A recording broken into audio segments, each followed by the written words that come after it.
రమ్మగారు ఏదన్నా పెద్ద కథ చెప్పండి రమ్మగారు. పెద్ద కథ అంటే కథా సాగరంలో కథలు బాగుంటాయి. కథలో బోల్డెన్ మలుపులు, బోల్డెన్ ట్విస్టులు కూడా ఉంటాయి. చందమామ కథలు కూడా మనకు ట్విస్టులు ఉన్న కథలు కొన్ని కనపడతాయి. కాకపోతే అవి 3 వారాలు 5 వారాలు అలా చెప్పాలి. మనం ఇంకా దాని మీద డిసైడ్ అవ్వలేదు. ఇప్పుడు మనం ఉపకోస, కీర్తిసేన కథ అవన్నీ ఇందులోంచే కథా సాగరంలో రకరకాల కథలు ఉంటాయి. పెద్దగా పేర్లన్నీ గుర్తులేవు, కొన్ని గుర్తున్న పేర్ల వరకు చెప్తాను. ఇక రాజుగారు రాణిగారు అని చెప్పాల్సింది అంతే. ఒక రాజుగారికి 100 మంది భార్యలు ఉన్నారట. అయితే సంతానం కలగల, సంతానం లేదు. సంతానం లేనప్పుడు లేదు, ఇక పిల్లలు పుట్టేలాగా లేరనుకుంటున్నాడు. ఆయనకి ఈ రాణుల్లో చివరి ఆవిడంటే చాలా ప్రీతట. 100వ నెంబర్ అంటే 100వ నెంబర్ అంటే ఆవిడ చాలా బుద్ధిమంతురాలు. ఇప్పుడు ఓ 10 మంది పిల్లలు ఉన్నారు, ఓ పిల్లాడంటే ప్రీతి అనగానే వాడు పార్షియాలిటీ లాగా కనపడుతుంది మనకి. భార్యల్లో ఒక ఆవిడంటే ప్రీతి అంటే ఒకటి ఆవిడ అందంగా ఉండుండొచ్చు, లేదా రాజుకి నచ్చే రకపు ధోరణి ఆవిడలో ఉండుండొచ్చు. భార్యలు అంటే బయట నుంచి వస్తారు కదా, అందరూ ఎవరి దారిని వాళ్ళు ఉంటారు, ఎవరి ధోరణిలో వాళ్ళు. ఈయనకి నచ్చే ధోరణి ఏదో ఉంది, నచ్చే రకపు ధోరణి, నచ్చే రకపు మాట తీరు, సౌందర్యం. ఫలానా పెద్ద కళ్ళు, ఫలానా అదేదో ముక్కు, చంద్రబింబం లాంటి మొహం, చారెడు చెంపకి చారెడు కళ్ళు, పారెడు జడ, ఇవన్నీ ఉంటాయి ఒక్కొక్కరికి ఒక్కోటి. ఈ రాజుగారికి ఏవో ఉన్నాయి కొన్ని, ఆ ఉన్నవన్నీ ఈవిడకున్నాయి. చివరి భార్య ఆవిడంటే చాలా ప్రీతి. అయితే ఏమైందట, సంతానం లేదు.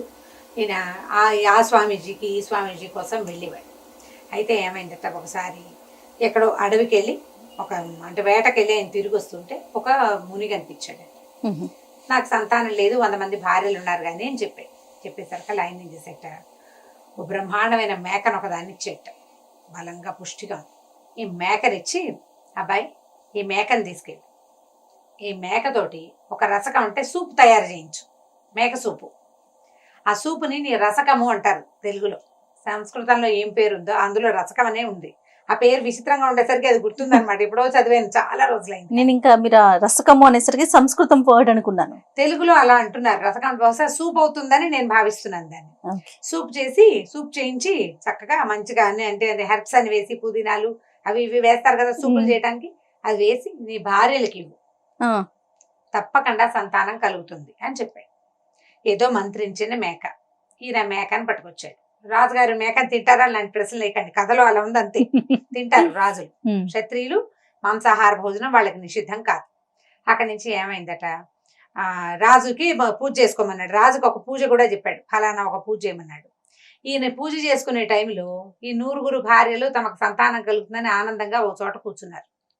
ఈ చిన్న ఆవిడ మాత్రం పోయి రాజుగారు పూజ చేసుకుంటుంటే ఆయన దగ్గర కూర్చుంది. ఈ లోపల ఈ పూజ, ఈ హోమం, ఈ తతంగం చాలా అయ్యే లోపల ఈ బ్రాహ్మడు, ఈ పండితుడు ఎవరైతే ఈ పూజ చేయించి రసకం కూడా చేయించాల్సిన ఆయుర్వేద వైద్యుడు ఆ మేకతోటి ఆ సూప్ చేయించేశాడు. చేయించేసి ఆ సూపును ఒక బౌల్ తోటి తీసుకెళ్లి ఆ 100 మంది భార్యలు కూర్చున్న ఒక ఇది ఉంది కదా ఆస్థాన మండపం, అక్కడికి తీసుకెళ్లి కప్పులో పోసేసి తలా కాస్త ఇచ్చేసాడు. ఈమెకి లేదు, ఈమెకినే ఉండిపోయింది. వాళ్ళంతా అక్కడే ఉన్నారు. ఇవంతా ఆయన ఎక్కడ లెక్కెట్టుకుంటాడు, రాణి గారులంతా అక్కడ ఉన్నారు అనుకున్నాడు. వాళ్ళందరూ సూపు చేసుకున్నారు. పూజ చేసుకున్నాక రాజుగారు ఏది సూపు అని వచ్చేసరికల్లా మేమంతా తాగేసామన్నారు వీళ్ళు. గిన్నెలో ఏమీ లేదు. ఆఖరి రాణిగారు బిక్కమొహం వేసుకుని రాజుగారి వెనకాల నిలబడి, ఇప్పుడు ఎట్లా, అయ్యో నేను అసలు నా ఈవిడంటే పంచప్రాణాలు, ఈవిడ కోసమే సంతానం కావాలని నేను కోరుకున్నాను, ఈవిడిని వదిలిపెట్టి మిగిలిన వాళ్ళందరికీ ఇచ్చారు, వీళ్ళు దుంపల దగ్గర ఏం చేయాలా అని ఆలోచించి ఏమన్నాడు, ఆ ఆయుర్వేద వైద్యుని అడిగాడు, అయ్యా వైద్య శిఖామణి ఏమేమి మిగిల్చారంటే, ఏం మిగలలేదు ప్రభు, చర్మం తీసి అవతల వాడసం కొమ్ములు ఉన్నాయండి అన్నాడు. అయితే ఓ పని చేయండి, ఆ కొమ్ములను అరగదీసి సూప్ చేసి ఇవ్వండి అమ్మాయికి అని చెప్పాడు. కొమ్ములను అరగదీశారు. రాజుగారు తలుచుకుంటే దెబ్బలకి ఏం పోదా. సరే ఈ ప్రయత్నం చేశారు. చేసేసరికల్లా ఏమైంది, దాంతో కూడా ఒక చిన్న గిన్నెడు సూప్ తయారు చేశారు. అది చిన్న రాణి గారికి ఇచ్చారు. మిగిలిన వాళ్ళందరూ ముందు తీసుకున్నారు. ఈ మేకలు నరగదీసిన వ్యవహారం కొంచెం లేట్ అయింది. అందరు రాణులు గర్భవతులయ్యారు. 99 మందికి 99 మంది కొడుకులు పుట్టారు. అబ్బా. ఈ 100 ఆవిడికి వీళ్ళకంటే కొద్దిగా వెనక వీళ్ళంతా ఒక రోజే పుట్టారు. కొంచెం అవతలగా కొన్ని రోజుల అవతల ఈవిడికి ఒక కొడుకు పుట్టాడు. వీడు మంచి బలశాలి. అయితే మేక కొమ్ముల వలన దాని రసకంతో పుట్టాడు కాబట్టి శృంగభుజుడు అని పేరు పెట్టారట. మిగిలిన పేర్లని మర్చిపోయి ఈ పేరు గుర్తుంది బాగా. ఈ పేర్లు డిఫరెంట్ గా ఉండటం తోటి శృంగభుజుడు అని పెట్టారు. పిల్లడు చక్క బుద్ధిమంతుడు, బాగుంటేవాడు. ఇప్పుడు కూడా రాజుగారికి చిన్నరాణి అంటే ఇష్టం, చిన్నరాణి కొడుకంటే ఎక్కువ ముద్దు. ఇలా నడుస్తుంటే ఏమైంది, పిల్లలు పెద్దవాళ్ళు అవుతుంటే శృంగభుజుడు మంచి ప్రతాపవంతుడుగా తయారవుతుంటే మిగిలిన రాణులు ఏమనుకున్నారంటే, ఈయన 99 మందికి పుడతారులే పిల్లలు, ఈ ఒకదానికి పుట్టపోతే పోయింది, ఏం పోయింది, దాన్ని వెంటేసుకుని తిరుగుదామని అనుకోకుండా ఆవిడకి కూడా సంతానం ఎక్స్పెక్ట్ చేశాడు. దానికోసం ప్రత్యేకంగా తయారు చేయించాడు. పోనీ మేక వల్ల వీళ్ళు పుట్టారు, శృంగాల వల్ల కూడా పుట్టాడు వాడేమో బలశాలిగా ఉన్నాడు. కాబట్టి ఎలాగైనా సరే ముందు రాణి గారి మీద రాజుకే ఇష్టం కలిగించాలి, లేకపోతే ఈ 99 మందికి వీడు పోటీ అవుతాడు. ఆవిడ మనకు ఎలాగూ పోటీయే.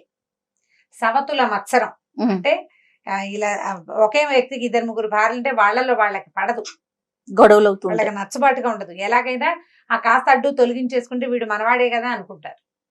అంతేగాని దేనివల్ల ఆ అమ్మాయి అంటే ప్రీతి ఉందో అదేదో మనం కూడా చేద్దాం అని అనుకోరు. అది తీసేస్తే సరిపోతుంది. మానవ సహజమైన నైజాలు ఇవి. సరే ఏం చేశారు, ఈ వీళ్ళలో పెద్ద భార్య ఉంది కదా, ఆవిడ కొంచెం రాజు దగ్గర ఆవిడ కొంచెం మాట చెల్లుతుంది. ప్రీతి చిన్న భార్య అంటే ఉన్న పెద్ద భార్య మాట చెల్లుతుంది. ఒక రోజు రాత్రి ఆవిడతోటి కబుర్లు చెప్పుకోవడానికి వెళ్ళాడు రాజుగారు. ఆవిడ అంతఃపురానికి వెళ్తే ఆవిడ ఏమందంటే, ఏమండి ఈ మన చిన్నరాణి గారు అంతఃపురం కాపలా కాసే ఫలానా వాడు ఒకడు ఉన్నాడు కదా అంటే, అవును ఉన్నాడు, వాడు ఈ రాణి గారికి బాగా క్లోజ్ ఫ్రెండ్, అందుకనే వాడిని తీనివ్వకుండా వాడినే ఉంచుకుంటోంది, కావాలంటే కనుక్కోండి. పనిమాల ఎందుకు చెప్తారు? 99 మంది ఉంటే వాళ్ళందరి మీద చెప్పకుండా తీసుకెళ్లి చిన్నరాణి మీద ఎందుకు చెప్పింది? ఏదైనా నిజం ఉందేమోనని ఆయనకు డౌట్ వచ్చింది, అనుమానం కలిగింది. కొద్దిగా అనుమానం కలిగింది, 1% అని భయం అనిపించింది. ఇప్పుడు ఇలా చెడ్డ మాట వినంగానే అవునా అనిపిస్తుంది కదా, అలా అవునా అనిపించింది. ఏం చేశాడు, మర్నాడు అక్కడికి వెళ్ళాక ఆ అంతఃపుర కాపలాదారున్నాడు కదా, అతన్ని పిలిచాడు. ఏరా నాయనా, నువ్వు ఒక బ్రాహ్మణ హత్య చేసావు, బ్రహ్మహత్యా పథకం ఉంది నీకు అన్నాడు. అనేసరికి ఆయన తెల్లబోయి, నేనేమీ చేయలేదు ప్రభు, నేనే తప్పు చేయలేదు, నేను ఏ బ్రాహ్మణుడికి ఎక్కడా ద్రోహం చేయలేదు, నేను అంతఃపుర రక్షణ తప్పితే రెండో పని చేయట్లేదు అంటాడు. కాదు, నువ్వు ఒక తప్పు చేసావు, నాకు తెలిసింది ఒప్పుకోమంటాడు రాజు. నేనే తప్పు చేయలేదంటాడు వాడు. వాదోపవాదాలు జరిగినాయి. ఇక నేనేం చేయలేదు, నేనే పొరపాటు చేయలేదు, చీమకు కూడా నేను అపకారం తలపెట్టలేదు, ఒక్క చేయకూడని పని కూడా నేను చేయలేదన్నాడు అతను. కావాలంటే మా వంశ చరిత్రను చూడండి. మా నాన్న మీ నాన్న దగ్గర పనిచేశాడు, మా తాత మీ తాత దగ్గర పనిచేశాడు, మా ముత్తాత మీ ముత్తాత దగ్గర పనిచేశాడు. మా వంశ చరిత్రను చూడండి, మా తల్లులు, మా తండ్రులు, మా బాబాయిలు, మా మామయ్యలు అందరినీ కనుక్కోండి, అసలు మేము పొరపాట్లే చెయ్యం, నేను సూపర్ అన్నాడు అతను. అనేసరికి ఈయనేమన్నాడు, కాదురా, నువ్వు బ్రహ్మహత్యా పథకం నీకు చుట్టుకున్నట్టు నాకు పొద్దునే కలొచ్చింది, అందుకని నువ్వేదో పొరపాటు చేసావని నేను భావిస్తున్నా. ఓ పంచి కల్లో అయినా ఏదైనా నీకు సమస్య వస్తుందేమో, నువ్వేం చేస్తావంటే ఇవాళ మొదలుపెట్టి నీకు ఎక్కడ కావాలంటే అక్కడ డబ్బు వచ్చే ఏర్పాటు చేస్తా, మొత్తం భారతదేశంలో ఉన్న అన్ని క్షేత్రాల్లోనూ మునిగి రమ్మన్నాడు. అంటే అతన్ని అక్కడి నుంచి తప్పించాలన్నమాట. ఇంట్లో కూర్చుంటే 4 రోజుల పైకి వచ్చేస్తాడు. భారతదేశ యాత్ర అంటే సంపూర్ణ భారతదేశ యాత్ర అంత సులువా అప్పట్లో పంపించేశాడు. సరే అతను ఒప్పుకున్నాడు. రాజుగారు ఏదో కొంత ధనం ఇచ్చాడు, నువ్వు కొన్ని ఉత్తరాలు రాసి ఇచ్చాడు. ఏ రాజ్యంలో అయినా నీకు డబ్బు అయిపోతే ఆ రాజు దగ్గర ఈ కాగితం ఒక చూపించి 10 రూపాయలు తెచ్చుకోవచ్చు అని 2 కాగితాలు రాసి ఇచ్చి పంపించేసాడు. అలాంటి ఫెసిలిటీలు కూడా ఉండేవి రమ్మగారు, ఎందుకు ఉండేవి కాదు, రాజులకి కొంత సామరస్యం ఉంది. సూపర్. సరే ఏటీఎం లేవు ఇప్పుడు, అలాగా ఉన్నాయి కదా, బాగుంది. అక్కడి నుంచి రాణి గారి దగ్గరికి వెళ్ళాడు. రాణి గారి దగ్గరికి వెళ్ళేసరికి రాణి గారితో అన్నాడు, నాకు చాలా పెద్ద సమస్యల్లో చిక్కుకున్నాను నేను, అయితే నేను మనకు సంతానం కలగడానికి మేకనిచ్చాడే యోగి ఇంగోడు ఆయన కబురు చేస్తే, ఆయన నీ రాణుల్లో నీకు అత్యంత ప్రీతిపాత్రమైన ఆవిడ్ని ఎక్కడైనా దాచేసామన్నాడు, భూగృహంలో పాత పెట్టించమన్నాడు. ఏం చేయాలో తెలియట్లేదంటే రాణి ఈవిడేమంది, ఆఖరి రాణి, అయ్యో ప్రభు, నేనంటేనే కదా మీకు పంచప్రాణాలు, మీకు సమస్య వస్తుంటే భూగృహంలో అండి పాతాళంలో పాతేయండి నన్ను, మీకు అనారోగ్యం రాకూడదు, మీరు హాయిగా 10 ఏళ్ళు పచ్చగా ఉండాలి, 100 ఏళ్ళు మీరు ధైర్యంగా హాయిగా ఉండండి, నన్ను భూగృహంలో పెట్టించండి, చంపేయమని మునీశ్వరుడు చెప్పిన చంపేయండి, ఏం పర్వాలేదు, నన్ను చంపేసినా ఓకే, మీరు బాగుండటమే నాకు కావాలి. ఈయన తెలిపాడు. వాడేమో చూస్తే నేనే పాపం చేయలేదంటాడు, ఈవిడేమో నన్ను చచ్చిపోవడానికి కూడా సిద్ధపడుతుంది. అంటే ఈ మాటలో ఏదో అబద్ధం ఉంది. కానీ ఎందుకు పుట్టింది ఈ మాట? ఏదో ఒక 1% కారణమైనా లేకుండా ఎలా పుట్టిందో ఆయనకు అర్థం కాలే. ఆవిడకి ఏడ్చి శోకాలు పెట్టిందమ్మో, నా రాజుకి ఇట్లా ఏదో సమస్య రాబోతుంది నా భర్తకి, ఆయన నా భర్త కోసం నేను ఏమైనా చేస్తానని 10 దండాలు పెట్టేసుకుంది దేవుళ్ళకి, భూగృహంలో పెట్టేయండి, నన్ను భూగృహంలో పెట్టేయండి అని బతిమలాడింది. సరే రాజు అన్నాడు, అయితే ఓ పని చేస్తాను, నీ అంతఃపురం కిందే భూగృహం నిర్మింపజేస్తాను, నువ్వు అక్కడ ఉందువుగానే. అంతఃపురంలో లోపలికి ఒక గోడ ఉంది తవ్వారు. తవ్విచ్చారు. ఈవిని పట్టుకెళ్ళి అక్కడ పెట్టారు. కొడుకు ఏడ్చాడు, అయ్యో మా అమ్మ భూగృహంలో ఉంటే ఎట్లా? భూగృహంలో ఉండేటం అంటే ఎవరు రారు, రోజు భోజనం వస్తుంది, భోజన పళ్ళెం పైకి వెళ్ళిపోతుంది అంతే. వాళ్ళతోటి కూడా మాట్లాడకూడదు. పాతాళ గృహం, రాజు రాడు, ఇంకా అక్కడికి రాడు, ఐసోలేషనే ఇంచుమించుగా. అయ్యేసరికల్లా ఏమైంది, పిల్లాడు ఏడిస్తే తండ్రి అన్నాడు, ఒరే నాయన నేను నిన్ను జాగ్రత్తగా చూసుకుంటాను, కొన్నాళ్ళ పాటు మేమని ఇక్కడే ఉండిద్దామని ఒప్పించాడు. తల్లి చెప్పింది, నాన్నగారికి ఇబ్బంది, అందుకని నేను భూగృహంలో ఉంటున్నాను, కాబట్టి నాన్న నువ్వు మాట వినాలని పిల్లాడికి నచ్చజెప్పింది. సరే పిల్లాడు పైన ఉంటున్నాడు, అంతఃపురంలో తిరుగుతున్నాడు, అన్నయ్యలతో తిరుగుతున్నాడు. ఇలా అయింది. కొన్నాళ్ళు గడిచాక వాళ్ళకి ఏమనిపించింది, తల్లి లేదు కానీ పిల్లాడు దినదిన ప్రవర్ధమానంగా పెరిగిపోతున్నాడు. ఆ తల్లిని అంత పని చేశానని రాజుగారు ఇంకా బుద్ధిగా చూస్తున్నాడు ఈ పిల్లాడిని. దాంతో వాళ్ళకి ఏమనిపించింది, ఎలాగైనా వీడిని తప్పించేసేయాలి. ఇంతలో ఏమైందట, ఒక రోజు ఈ పిల్లలందరూ మేడ మీద ఆడుకుంటారు. మరి చిటి పిల్లలు కాదు, ఒక 17, 18, 19 సంవత్సరాలు వచ్చినాయి. మేడ మీద ఏదో కబుర్లు చెప్పుకుంటున్నారు. ఆకాశంలో ఒక పెద్ద కొంగ వచ్చిందట. కొంగ ఎలా ఉందంటే, అది నోరు తెరిస్తే ఇలా మంటొస్తోంది నోట్లోంచి. ఆ కొంగ కనపడేసరికల్లా ఈ పిల్లలందరూ, అమ్మో ఏదో పెద్ద కొంగ వచ్చింది మన రాజ్యం మీదకి, బాణాలు వేద్దామని బాణాలు వేశారు. బాణాలు తగలటల్లా దానికి. అయితే వీడన్నాడు, శృంగభుజుడు అన్నాడు, నేను కొట్టగలను అన్నయ్య, కానీ ఈ చిన్న చిన్న బాణాలతోటి, విల్లులతోటి కుదరదు, పెద్ద విల్లు కావాలంటే ఈ పిల్లల్లో పెద్దవాడు ఉన్నాడు కదా, అందరికంటే మొదటి వాడు పెద్దరాణి, పెద్దవాడేం కదా, వాళ్ళంతా ఒక వయసు వాళ్ళే, పెద్దరాణి గారి కొడుకు అన్నాడు. అయితే ఓ పని చేస్తాను, నాన్నగారిది బంగారు విల్లు, బంగారు ఇవి ఉన్నాయి, ధనుసు బాణాలు ఉన్నాయి, ధనుర్బాణాలు బంగారంవి, అవి పట్టుకొస్తా, కొట్టు అని చెప్పి ఏం చేశాడు, పరిగెత్తుకుంటూ వెళ్ళి ఈ నాన్నకి చెప్పకుండానే ఆ లోపల ఉన్న ధనుర్బాణాల నుంచి తండ్రిది పెద్ద విల్లు, బ్రహ్మాండమైంది బంగారపుది విల్లు, బాణము చేతపుచ్చుకొచ్చాడు. ఒక్కటే తెచ్చాడు బాణం. ఆ తూణె మొత్తం అంతా బాక్స్ అంతా ఉంటుంది కదా, ఒక సంచి లాంటిది, ఒక దీని లాంటిది, అమ్ముల పొది పట్టుకురాల, ఒక్క బాణాన్ని పట్టుకొచ్చాడు. విల్లు అమ్ము రెండు తెచ్చాడనమాట. తెచ్చేసరికి కుర్రాడు ఏం చేశాడు, కొట్టాడు శృంగభుజుడు. నిజంగానే ఈ బాణం వెళ్ళి ఆ కొంగకి రెక్కల్లో దిగిపోయింది. దానికి నెత్తురు కారటం కూడా వీళ్ళు చూశారు. కానీ అదేం చేసింది, కేమని పెద్ద కేక పెట్టి ఎగిరి వెళ్ళిపోయింది. ఇప్పుడు గుచ్చుకుందే బాణంతో సహా వెళ్ళిపోయింది. వెళ్ళిపోయేసరికల్లా ఈ పిల్లాడు అన్నాడు, పెద్దవాడు, ఊరిని ఏం కొట్టావురా, దాన్ని పడేయలేదు, అదేమో బాణం పుచ్చుకుని వెళ్ళిపోయింది, ఇప్పుడు నాన్నగారు చంపేస్తారు, బాణం తీసుకొచ్చి మాట్లాడు నువ్వు. నేను కొట్టాను, దానికి దెబ్బ తగిలింది, ఎక్కడో చోట పడిపోతుంది అన్నయ్య అంటే, సరే ఎక్కడ పడిందో అక్కడికి వెళ్ళు, దాన్ని చచ్చిన దాన్ని చూసి బాణం పుచ్చుకురా నువ్వు వెనక్కి అని విల్లు పట్టేసుకున్నాడు. విల్లు తీసేసుకున్నాడు, విల్లు లాగేసుకుని బాణం పట్టుకుని రావాలి నువ్వు. అది పెద్ద రాక్షస కొంగ, ఖచ్చితంగా ఏదో చాలా దూరంలోనే కనపడింది, చాలా దూరంలోనే పడింది, దగ్గరికి వెళ్తే వీడిని బతకనిస్తుంది అది, దాని లాంటివి ఇంకా ఎన్నున్నాయో అక్కడ. కాబట్టి వీడి పీడ విరగడైపోతుందని వీళ్ళ అన్నదమ్ములందరూ ఆలోచించుకుని వీడిని నువ్వు వెళ్ళి పట్టుకురా అని తరిమేశారు. కుర్రాడు ఏం చేస్తాడు, మరి ఏం చేస్తాడు, నాన్నది తను తీయకూడదు, వీడు తెచ్చిచ్చాడు, పర్మిషన్ అడిగి చెయ్యాలి, పర్మిషన్ అడగలేదు, కాబట్టి బాణం తేవాల్సిందే. పైగా నేను కొట్టాను ఒక కొంగని, అది చచ్చిందో లేదో నేను చూడాలి కదా అని అనుకుని, సరే ఏం చేశాడు, దిగి నడుచుకుంటూ పోయాడు. నడిచి పిల్లాడు నడిచి వెళ్తుంటే వాళ్ళ అమ్మ ఉందనుకో, అయ్యో దారిలో తినడానికి తిండని, వేసుకోవడానికి బట్టలని, గుర్రం కావాలని, సైనికులు కావాలని చేసేది.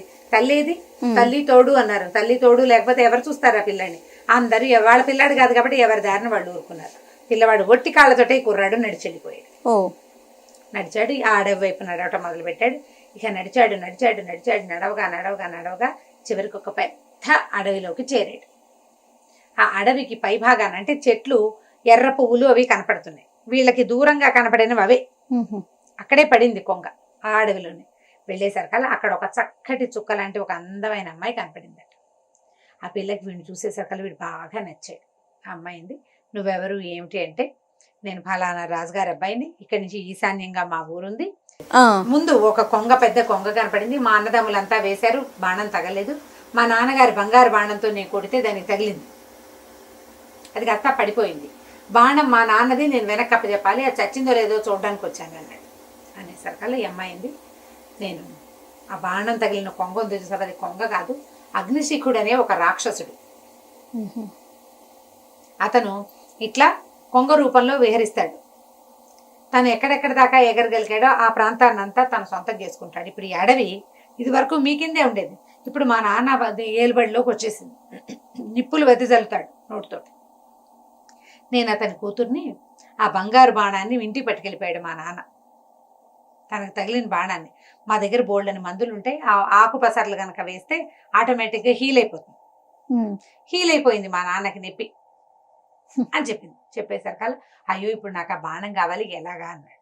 అయితే ఓ పని చెయ్యి, నువ్వు నాకు బాగా నచ్చావు, నువ్వు నన్ను పెళ్లి చేసుకుంటావా మరి అని అడిగింది. ఈ కుర్రాడికి అమ్మాయి అయితే బాగుంది, ఎవరో ఒకళ్ళు రాజకన్యని పెళ్లి చేసుకోవచ్చు, అది రాక్షసుడు కూతురా అదా ఇదే అని కాదు, ఆ అమ్మాయికి తను నచ్చాడు, తన అమ్మాయికి ఒకళ్ళకొకళ్ళు నచ్చటమేనమాట ఇంపార్టెంట్. సరే పెళ్లి చేసుకుంటాను అన్నాడు. అయితే ఓ పని చెయ్యి, పద మా నాన్న దగ్గరికి తీసుకెళ్తా. అయితే మా నాన్న ఏమైనా పరీక్షలు పెడతానంటాడు, నేను చెప్పినట్టు చేస్తే నీ బాణము వస్తుంది, నేను నీతోటి వస్తానని చెప్పింది అమ్మాయి. ఇప్పుడు పాతకాలపు ఈ కథల్లో ఆడపిల్లలు ఒక కుర్రాన్నో ఒక రాజకుమార్తెనో ఒక బ్రాహ్మణ్ణో ఒక సైన్యాధ్యక్షుడినో వరిస్తే ఇక వాళ్ళకి అమ్మా నాన్న అక్కర్ల, తండ్రి పరువు మర్యాద వాటి గురించి ఆలోచించేవాళ్ళు కాదు. అలాంటి కథలు మనకి ఇందులో కనపడతాయి. అంటే అప్పటి విధానం అది ఉంది కాబోలు. వరించి వాడి వెనకాల వెళ్ళిపోవటమే, మళ్ళీ వెనకొచ్చి పుట్టింటికి వచ్చి పుట్టింట్లో నాన్న ముద్దు అమ్మ ముద్దు ఆ ధోరణి అప్పుడు లేదు. ఏమిటో మరి కదా ఈ ఇందులో కథా సరిసాగరంలో చాలా కథలు అలాగే కనపడతాయి. వరించి అబ్బాయితో అమ్మాయి వెళ్ళిపోవటమే కనపడుతుంది. సరే బాగానే ఉందా. ఈ అబ్బాయి ఏం చేశాడు, రాజుగారి దగ్గరికి వెళ్ళాడు. వెళ్తే ఆయన పెద్ద పర్సనాలిటీ, బ్రహ్మాండంగా ఉన్నాడు. ఆ రాజు దగ్గరికి వస్తే ఏమన్నాడు, వెళ్ళి చెప్పాడు, అయ్యా నేను ఫలానా రాజుగారి అబ్బాయిని, మీ అమ్మాయి ఫలానా అమ్మాయి, అమ్మాయి పేరు ఏం పెట్టుకుందాం, పేరు నాకు గుర్తులేదు, చిత్రసేన అని పెడదాం పోనీ, చిత్రసేన నాకు చాలా నచ్చింది, మేమిద్దరం పరస్పరం ప్రేమించుకున్నాం, మీ అమ్మాయిని నాకు ఇచ్చి పెళ్లి చేయండి అన్నాడు. అనేసరికల్లా రాజు అన్నాడు, మామూలుగా మా అమ్మాయిని వరించాను అంటే మా అమ్మాయి కూడా నచ్చితే పెళ్లిళ్ళు చేస్తాం, మా పద్ధతే అది. కానీ ఇప్పుడు నువ్వు ఇప్పుడే ఎక్కడి నుంచో వచ్చావు కదా, చక్కగా స్నానం చేసి తయారయ్యిరా, అప్పుడు మా అమ్మాయిని చూసి ఏ అమ్మాయి నీకు నచ్చే మా అమ్మాయిని చూసి పెళ్లి చేసుకుందు కానీ అన్నాడు. అనేసరికల్లా సరే ఏం చేశాడు, స్నానానికి వెళ్ళిపోయాడు. వెళ్ళబోయేసరికల్లా ఆ పెళ్ళి ఏం చేస్తుంది, రహస్యంగా ఇతని దగ్గరకు వచ్చి చెప్పింది, మా నాన్న మేము 100 మంది అమ్మాయిలం, అందరిని నుంచోబెట్టి ఇందులో నువ్వు ఎవరిని వర్ణించావో చెప్పమంటాడు, మేమంతా ఒకేలా ఉంటాం, నువ్వు గుర్తుపట్టలేవు, ఓ పని చెయ్యి, అందరూ హారాలు కిందకేసుకుంటారు, నేను ఆ హారాన్ని నెత్తి మీద పెట్టుకుంటాను చూడు జాగ్రత్తగా. మెడలో వేసుకునే హారం వేరు, నెత్తి మీద మొహం మీద పెట్టుకునేవి వేరు కదా. ఈ మెడలో వేసుకున్న హారాన్ని ఎవరైతే పైన పెట్టినారో అది నేను, ఆ జ్ఞాపకం పెట్టుకోమని. సరే ఈ అబ్బాయిని చక్కగా తలంటి పోసారు, ఒళ్ళు నలుగు పెట్టారు, బ్రహ్మాండంగా స్నానం చేయించారు, మంచి బట్టలు కట్టబెట్టారు, శుభ్రంగా భోజనం గీనం చేపించాక సభాభవనంలోకి తీసుకొచ్చాక రాజుగారి కూతుళ్ళందరూ నుంచున్నారు, 100 మంది అందగత్తెలు. అబ్బాయి వీళ్ళలో నువ్వు ఎవరిని వరించావో, ఏ అమ్మాయి నీకు నచ్చిందో ఆ అమ్మాయిని దండ వేయి నువ్వు అని దండిచ్చారు చేతికి. ఇతను మెల్లిగా ఒక అమ్మాయిని చూసుకుంటూ వచ్చాడు. ఏ బిల్లు అయితే ఈ మెడలో వేసుకోవాల్సిన హారాన్ని మొహం మీద పెట్టుకుందో నెత్తి మీద దండేశాడు, ఇక్కడ పెట్టుకుంది అనమాట, నేను నుదుటి మీద పెట్టుకుంది ఆభరణంగా. ఆ అమ్మాయి మెడలో దండేసేసరికి అందరు చప్పట్లు కూడా గుర్తుపట్టాడు ఈ అబ్బాయి చిత్రసేనని గుర్తుపట్టాడు అన్నారు. అనేసరికి గెలిచినట్టే కదా. అక్కడి నుంచి ఏమైంది, రాజుగారు అన్నాడు, ఈ అగ్నిశీకుడు బాగుంది కానీ మేము రాక్షసులం కదా, మాకు చాలా పరీక్షలు ఉంటాయి, ఓ పని చెయ్యి, మరి ఇక్కడి నుంచి దూరంగా ఫలానా ఒక పొలం చూపిస్తాను, అక్కడ నువ్వులు చేసిన నువ్వులు కనపడతాయి, పొలం అంతా చల్లేసి రా నువ్వు అన్నాడు. అది చాలా పెద్ద పొలం, ఒక్క మనిషి నువ్వులు చల్లటం అయ్యే పని కాదు. అక్కడి నుంచి అమ్మాయి సరే ఇతను ఏం చేశాడు, రథం వేసుకుని ఆ పొలం దగ్గరికి అక్కడికి వెళ్ళేసరికి అక్కడ చేసి పెట్టిన నువ్వులు అంటే ఎంత ఉన్నాయో తెలుసా, అవి 2 కళ్ళు పట్టదు ఆ రాసి చూడటానికి, ఏవో అంత పెద్ద రాసి నువ్వులు, అంత పెద్ద పొలం. ఈ అమ్మాయి ఏం చేసింది, ఆ పిల్లని తలుచుకున్నాడు, ఇప్పుడు ఏం చేయాలి, ఏముంది ఏమీ చేయక్కర్లేదు నేను చేస్తానుగా ఉండని. ఆ అమ్మాయి విసినకర్ర చేతితో ఇట్లా విసురుకునే విసినకర్ర ఉంటుంది అమ్మాయి దగ్గర, దాన్ని ఇట్లా తీసి విసినకర్ర షేప్ లో చేసుకోవచ్చు, ఒక చిన్న పొల్లాలే ఉంటుంది, ఎప్పుడు కావాలంటే అప్పుడు అది ఓపెన్ చేసుకుని ఏం చేసింది, ఇట్లా నువ్వులు రాసిన విసిరంగానే మొత్తం నువ్వులన్నీ ఎగిరిపోయి పొలంలో సెట్ అయిపోయింది, రాసి లేదు. సాయంకాలం అవ్వగానే ఇద్దరు కబుర్లు చెప్పుకున్నారు సాయంత్రం దాకా. సాయంత్రం అవ్వగానే రాజకుమారుడు వెళ్ళాడు, శృంగభుజుడు వెళ్ళి నేను నువ్వులు చల్లేశానన్నాడు. ఈయన అగ్నిశిఖుడు ఆలోచించి చూస్తే నువ్వులు చల్లబడే ఉన్నాయి. అయితే ఏమన్నాడు, నువ్వు చల్లేసావా, నువ్వు వెళ్ళిపోయాక మధ్యాహ్నం నాకు తట్టింది, ఆ నువ్వులు చల్లద్దు, మేము నూనె తీయించుకుంటాం, నువ్వులని పోగు చేసుకురా అన్నాడు. పొలంలో వేసిన నువ్వులు పోగు చేయాలి, మనుషుల వల్ల అవుతుందా, అవదు. సరే ఏం చేశాడు కుర్రాడు, మళ్ళీ అమ్మాయి ఏం చేస్తుంది, నీకేం బెంగలేదు, నీ దారి నువ్వు కూర్చొని నేను చేస్తా కానీ ఏం చేస్తుంటే కొన్ని లక్షల చీమల్ని సృష్టించింది మంత్రశక్తితోటి. చీమలన్నీ తలా 1 లక్షల చీమలు లక్షల గింజల్ని పట్టుకొచ్చి రాశిగా పెట్టేసింది. అయిపోయింది. మళ్ళీ రాసి వచ్చేసింది. నువ్వులు రాసిని చూసేసరికల్లా వీడిని వదిలించుకోలేకపోతున్నా అని అర్థమైంది అగ్నిశిఖుడికి. ఏం చేశాడు, అయ్యా ఇప్పుడు నేను అగ్నిశిఖుడిని కదా, మా అన్నయ్య ఉన్నాడు ధూమశిఖుడు, చాలా దూరంలో ఒక దేవాలయం ఉంది, నువ్వు రథం వేసుకుని పొద్దు నుంచి సాయంత్రం దాకా వెళ్ళాలి. అక్కడికి వెళ్ళి మా అన్నయ్యని పెళ్లికి పిలుస్తున్నానని చెప్పని శుభలేఖ ఇచ్చాడు. నిన్ను మా అమ్మాయిని నీకు ఇచ్చి పెళ్లి చేస్తున్నట్టుగా రాసిన శుభలేఖ. ఈ శుభలేఖని స్వయంగా పెళ్లి కొడుకే వచ్చి నాకు ఇవ్వాలని మా అన్నయ్య కోరుకున్నాడు. పెద్దవాడు ఆయన కోరిక నేను మన్నించాలి. పొద్దు నుంచి సాయంత్రం దాకా ప్రయాణం చేస్తేనే నువ్వు అక్కడికి చేరుతావు. ఇది పట్టుకెళ్ళి శుభలేఖ ఇవ్వమన్నాడు. శుభలేఖ ఇచ్చి రావటమే కదా, సరే శుభలేఖ పుచ్చుకుని బయలుదేరితే ఈ అమ్మాయి ఏం చేసింది, ఒక 4 వస్తువులు ఇతని చేతులు పెట్టింది. ఏమేం పెట్టిందంటే రథం మీద ఓ మట్టిగడ్డ, ఓ చిన్న అంత ముంతతోటి నీళ్లు, ఓ ముళ్ళకంప, అక్కడి నుంచి ఒక చిన్న నిప్పు రాజేసే ఒక సాధనం. ఈ 4 ఇచ్చి నువ్వు ఒక పని చెయ్యి, అక్కడికి వెళ్ళిపో. వెళ్ళాక అక్కడున్న ఒక దేవాలయంలో మా పెద్దనాన్న ఉంటాడు, అంత చక్కగా చూశాక మా పెద్దనాన్నకి శుభలేఖ ఇవ్వు. ఖచ్చితంగా నీ వెనకాల వస్తాడు. వెనక్కి తిరిగి చూసుకుంటూ ఉండు వస్తున్నాడా రావట్లేదు. వచ్చినప్పుడు మొదటిసారి వచ్చినప్పుడు మట్టిగడ్డ వేసి, రెండోసారి వచ్చినప్పుడు నీళ్లు పోసేసి, మూడోసారి వచ్చినప్పుడు ముళ్ళ కంచెలు వేసేసి, 4వసారి నిప్పు అంటించి పడి వెనక్కి తిరిగి చూసుకుంటూ ఉండు వస్తున్నాడా రావట్లేదా అని చెప్పింది.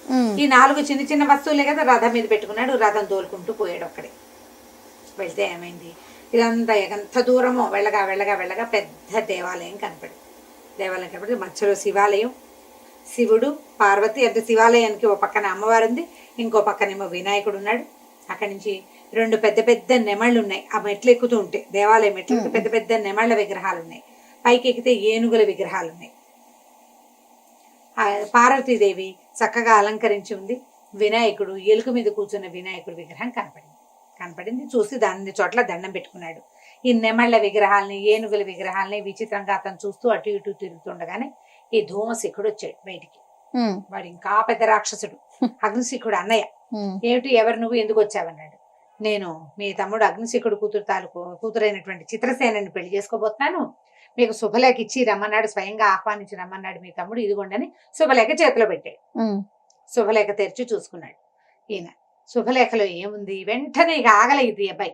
ఈయన శుభలేఖ తెరిచే లోపల ఈ కుర్రాడికి అమ్మాయి చెప్పింది ముందే, మా పెద్దనాన్న చేతిలో శుభలేఖ పెట్టిన మరుక్షణం నువ్వు గుర్రం ఎక్కేసేయాలి, రథం ఎక్కేసేయాలి. పరిగెత్తుకుంటూ వెళ్ళి రథం ఎక్కేసాడు. రథం ఎక్కి రథం తోలుకుంటూ బయలుదేరాడు.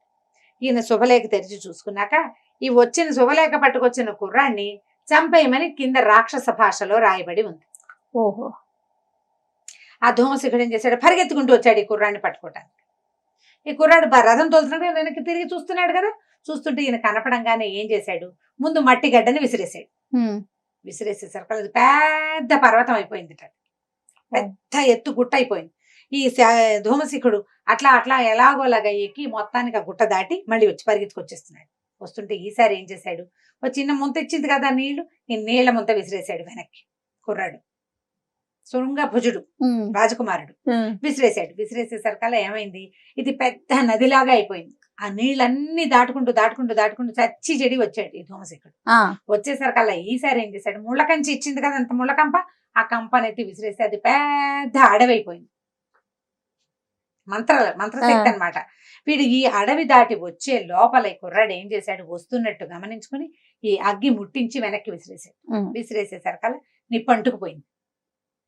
నిప్పంటేసింది, అంటుకుపోయి మొత్తం కాలిపోయింది. అందులో ఈ ధూమశిఖుడు కూడా ధూమంగా కలిసిపోయాడు. ధూమశిఖుడు అంటే పొగ, ఆ పొగలో కలిసిపోయాడు. ఇంకా అతను రాల.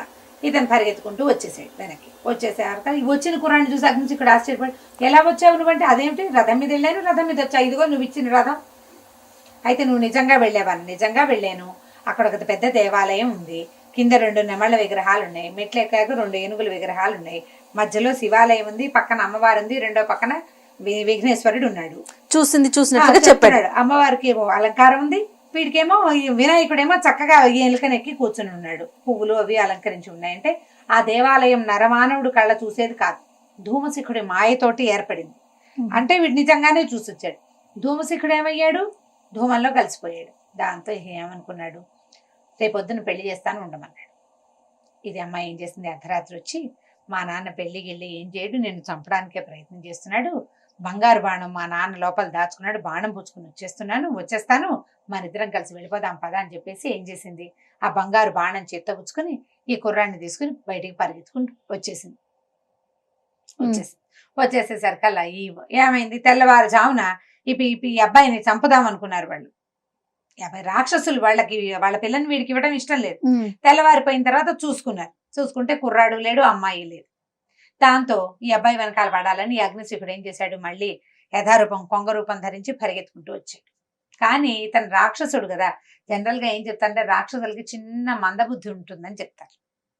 ఈ వచ్చేసరికల్లా ఈ అమ్మాయి వాళ్ళ నాన్న రెక్కల అల్లార్చిన శబ్దం వినపడేసరికల్లా అమ్మాయి ఏం చేసింది, నువ్వు మాట్లాడకుండా ఇక్కడే ఉండని తన ఒక కట్టెలు కొట్టేవాడి రూపం ధరించి చెట్టు కొడుతుంటే సరే ఈ కొంగ అక్కడ ఆగి మానవ భాషలో ఈ అబ్బాయిని అడిగింది, కట్టెలు కొట్టేవాడిని అడిగింది, అబ్బాయి ఒక అమ్మాయి ఒక అబ్బాయి బంగారు బాణం చేత్తో పుచ్చుకుని ఇటు వెళ్ళారా అని. వెళ్ళేసరికల్లా వెళ్ళారు, అయితే వెళ్ళారు, నాకేమో ఏం చెప్పారంటే రాజు అగ్నిశిఖుడు చనిపోయాడు కదా, ఆయన్ని తగలేయడానికి ఆయన్ని దహనం చేయడానికి కట్టెలు కావాలన్నారు, కట్టెలు మోపు తీసుకుంటాము, ఇక్కడే ఉండవు, ఇక్కడ కొట్టి ఇక్కడే పెట్టమన్నారంటే అగ్నిశిఖుడు తలబడి ఇదేమిటి నేను చచ్చిపోయినా నేను ఎలా చచ్చిపోయాను అని చెప్పి ఏం చేశాడు, ఆ కట్టెలు కొట్టేవాడిని అక్కడే వదిలిపెట్టి పరిగెత్తుకుంటూ వెనకెళ్ళి ఇంటికి వెళ్ళి అడిగాడు, ఒరే నేను చచ్చిపోయానా, చచ్చిపోవటం ఏమిటి ప్రభు మీరు ఉన్నారు కదా అన్నారు. అనగానే ఓహో వీడు నన్ను మోసం చేశాడు ఎవడోనని మళ్ళీ ఎగురుకుంటూ వచ్చేసాడు కొంగలాగా. ఈ అమ్మాయి వెంటనే రూపం మార్చుకుని భర్తను తీసుకుని ఇంకా ముందుకెళ్ళిపోయింది, కుర్రాన్ని తీసుకుని ఇంకా బాగా ముందుకెళ్ళిపోయిన తర్వాత మళ్ళీ అగ్నిశిఖుడికి దొరికారు. ఈసారి ఏం చేసింది, ఈ అబ్బాయిని ఒక గాడిదలాగా మార్చేసేసి గాడిద మీద కట్టెలు మోపులుగా పెట్టి అక్కడ ఒక నువ్వు పంటుంటే నువ్వులు కోస్తుంటే అడిగాడు అగ్నిశిఖుడు, నువ్వులు కోసేవాడా, ఒక అమ్మాయి అబ్బాయి ఇటు వెళ్ళారా బంగారు బాణం చేత్తో పుచ్చుకుని అంటే, బంగారు బాణం చేత్తో పుచ్చుకుని వెళ్ళారు కానీ రాజైన అగ్నిశిఖుడు మరణించాట, ఆ అమ్మాయి అగ్నిశిఖుడు కూతురుట, ఇదిగో తగలే ఆయన దహనం చేయటానికేమో కట్టెలు ఇచ్చింది, అక్కడి నుంచేమో నువ్వు కోసిపెట్టు, నేను వాటిని నూనె తీసి మా నాన్నని దహనం చేస్తామంది, నువ్వులు తీస్తున్నాను అని అనేసరికల్లా వీడు ఇదేమిటి నేను మళ్ళీ చచ్చిపోయినా అని మళ్ళీ పరిగెత్తుకుంటూ వెనకెళ్ళేసరికల్లా ప్రజలు ఆయన సైనికులంతా నవ్వారు, అదేమిటి ప్రభు మీరు బతికే ఉన్నారు, చనిపోవటం ఏంటి, మీరు చనిపోలేదు, మిమ్మల్ని వాళ్ళు ఎవరో మోసం చేశారంటే సరే నేను బతికే ఉన్నాను అనుకుని మళ్ళీ వచ్చాడు. మళ్ళీ ముందుకు వచ్చేసరికల్లా ఇంకా బాగా ముందుకు వచ్చేసరికల్లా ఈ అమ్మాయి అడవి దాటిపోయిన తర్వాత ఈ అడవి దాటాక ఏమైంది, ఆ అమ్మాయి ఒక సాధారణ మానవ రూపం ధరించిన పిల్ల మంచి మంత్రశక్తి కలిగింది, తండ్రిని మోసం చేయగలదు, అతనికి శక్తులు ఉన్నాయి కానీ తెలివి తక్కువ తండ్రికి. ఈ పిల్లకి పిల్ల మహా తెలివి. మా భార్య భర్త ఇద్దరంటే రాజకుమారుడు ఈ చిత్రసేన ఇద్దరు పూర్తిగా రూపాలు మారిపోయి కనపడేసరికల్లా ఏమైంది, వీళ్ళనే అడిగాడు, ఒక అమ్మాయి అబ్బాయి వెళ్తున్నారు మీరు చూసారా అని. అమ్మాయి అబ్బాయి చిత్రసేన వెళ్ళిపోయారు అగ్నిశిఖుడు ఇంటికి. వాళ్ళ నాన్నని మోసం చేశానని చిత్రసేన బాధపడుతోంది, అందుకని చెప్పి అబ్బాయి మళ్ళీ అమ్మాయిని వెనక్కి దింపడానికి వెళ్ళిపోయాడు వెనక్కి, ఇద్దరు కలిసి నడుచుకుంటూ వెళ్తున్నారు, నీకు కనపడలేదా అనేసరికల్లా ఏం చేసి అయితే నా కూతురు నా ఇంటికే చేరిపోయిందనమాట అని చెప్పేసి ఇతను మళ్ళీ వెనక్కి వెళ్ళిపోయేసరికల్లా తెల్లవారిపోయింది కదా, చీకటి పడిపోయింది. ఇదంతా అవ్వాలి కదా, ఈ ప్రయాణం ఈ హడావిడంతా. ఈ ఇంటికి వెళ్ళేసరికల్లా అందరూ సైనికులు నవ్వారు, ఈసారి మీరు బతికే ఉన్నారు ప్రభు అనేసరికల్లా నేను బతికి ఉండటం కాదురా, ఆ కూతురుని తీసుకెళ్లిపోయిన మానవుడు ఇద్దరు తిరిగి వచ్చారంటే రాలా మోసపోయానని తెలిసాక ఏమనిపించిందంటే అతనికి, ఇక వీళ్ళని నేను పట్టుకోలేను, తన కూతురు ప్రతిభ ఇదని అనుకోవటంలో అతను మానవుడి ప్రతిభ అనుకుంటున్నాడు, వాడు ఎవడో మానవమైన శక్తి ఉంది వాడికి అని చెప్పేసి ఇంకా ఆయన మళ్ళీ వెళ్తే ఎన్నిసార్లు నేను వెనక్కి తిరిగి రావాలి, నాకు ఓపిక అయిపోయింది. ఈ పక్షిలాగా ఎగిరెగిరి వెళ్తున్నాడు కదా, అంతకుముందు రోజుకు ఒకసారి ఎగిరేవాడు, ఇప్పుడు 3 ట్రిప్పులు అయ్యింది, ఊరుకున్నాడు. ఇంకా ఈ అమ్మాయి ఏం చేసింది, అబ్బుకన అతని రాజ్యానికి తీసుకెళ్ళిపోయింది. వెళ్ళేసరికల్లా ఈ శృంగభుజుడు వాళ్ళ నాన్నకి వెళ్ళి ఈ బంగారు బాణాన్ని అప్పచెప్పేసరికల్లా ఆయన ఈ పిల్లాడు ఏమైపోయాడో తెలియటలా ఇన్ని రోజుల నుంచి. సరే ఈ అబ్బాయి వచ్చేసాడు, అమ్మాయిని కూడా తీసుకొచ్చుకున్నాడు, అమ్మాయిని ఇచ్చి వివాహం జరిపించారు. ఆ వివాహం నాటి రాత్రి విందులో ఈయన తన పెద్ద భార్య దగ్గర స్పెండ్ చేశాడు కాస్త టైం. అప్పుడు ఏమైందట, ఆవిడ పెళ్ళయింది, పెళ్లి విందులో అందరూ మధువు సేవిస్తారు, మధువు ఎక్కువయ్యి ఆవిడ ఏమందిట నిద్రమత్తులు, అసలు వాడిని తప్పిద్దామంటే వాడు తప్పుకోవట్లేదు, వెళ్ళిన వాడు మళ్ళీ పిల్లని వెంటేసుకుని వచ్చేసాడు. ముందే వాడికి కొడుకులు పుడతారు ఏమిటో, మా పిల్లలు పెళ్లిళ్ళు అవ్వకుండానే భూగృహంలో ఉన్నా సరే దాని దశే బాగుంది, దానికే ముందు మనవలు పుడతారని కలవరిచ్చింది. దాంతో ఈయనకి వీళ్ళు కావాలనే చేశారు అని అర్థమైంది. ఇంత అయితే కానీ ఆయనకు తెలియలేదు, అది బయటికి రావాలి. అది అసలు నిజం కాదు అనే వాక్యం ఎవరిని అడుగుతాడు? ఈయనే ప్రచ్ఛన్నంగా ఎవరి మీదైనా అడిగాడు అనుకో, అడిగితే అనవసరంగా మాటలు పెరిగిపోతాయి కదా. అవును, అడగకుండానే ఊరుకున్నాడు. సరే, అక్కడి నుంచి పరిగెత్తుకుంటూ వెళ్ళి ఆ పాతాళ గృహంలో ఉన్న భార్యను పైకి తెచ్చుకున్నాడు. మర్నాడు పొద్దున శృంగభోజుడి రాజు చేస్తున్నానని ప్రకటించి ఈ పెద్ద రాణి వల్ల ఈ అమ్మాయి ఇలా ఇన్ని రోజులు ఈవిడ భూగృహంలో ఉండవలసి వచ్చిందని చెప్పేసి ప్రజల ముందు ప్రకటించేశారు కదా. అందరూ ఏడ్చి శోకాలు పెట్టారు. వాళ్ళందరినీ ఊళ్ళోంచి వెళ్ళిపోమన్నాడు రాజు. కానీ చిన్నరాణి గారు ఒప్పుకోలేదు. సవతుల్లో మత్సరం ఉండటం లోక సహజం, ఇది లోక సహజమైంది. వీళ్ళు ఎవ్వరూ లేకుండా ఈ అంతఃపురంలో నేను ఒకదాన్ని ఏముంటాను, 100 మంది ఉండే అంతఃపురంలో ఒకళ్ళు ఉండగలరా? వాళ్ళ తప్పులు మన్నించండి అని బాగా బతిమలాడి తన తాలూకు తోడుకోడలని వెళ్ళిపోనివ్వాల, వాళ్ళని అక్కడే ఉంచుకుంది. శృంగభుజుడు రాజు అయ్యాక సరే ఏం చేశాడు, తన అన్నదమ్ముల్నే తన తాలూకు సన్యాసక్షులుగా పెట్టుకుని చక్కగా రాజ్యాన్ని బాగా పరిపాలించాడు. అతని సంతానమే రాజులయ్యారు. ఓహో, ఎందుకంటే అతనికి ముందు వివాహం అయింది. ఈ వచ్చిన అమ్మాయి చాలా రాక్షస మాయలు కలిగింది, దానికి బాగా విద్యలు ఉన్నాయి, మంత్ర విద్యలు కలిగి ఉంది కదా. ఆ అమ్మాయి ఆ రాజ్యాన్ని సుభిక్షంగా ఉంచింది. ఇతరులు ఎవ్వరూ తన భర్తను ఏమి చేయకుండా కాపాడుకునేది అనమాట. కథ కంచికి మనం ఇంటికి. ఇన్ని ట్విస్టులా పెద్ద కథ అన్నందుకు చాలా పెద్ద కథ చెప్పారు అమ్మగారు. నాకు నోరు నొప్పి రాలేదు. పేర్లు కూడా ఉంటాయి జయ. ఈ కథా చరిత్రసాగరంలో అందరికీ పేర్లు, పెద్దరాణికి పేరు, పెద్దరాణి కొడుక్కి పేరు, అలా బోల్డని ఉంటాయి. పేర్లు గుర్తులేవు నాకు, బాగా గుర్తున్నవి 2-3 పేర్లే. ఓకే, ఇంట్రెస్టింగ్ గా ఉన్న పేర్లే గుర్తున్నాయి. ఓకే, మేము ఒక వారం రోజులు నడిపించవచ్చండి మా పిల్లలతో. చిన్న చిన్న బిట్లు చెప్పొచ్చు, చెప్పుకోవచ్చు.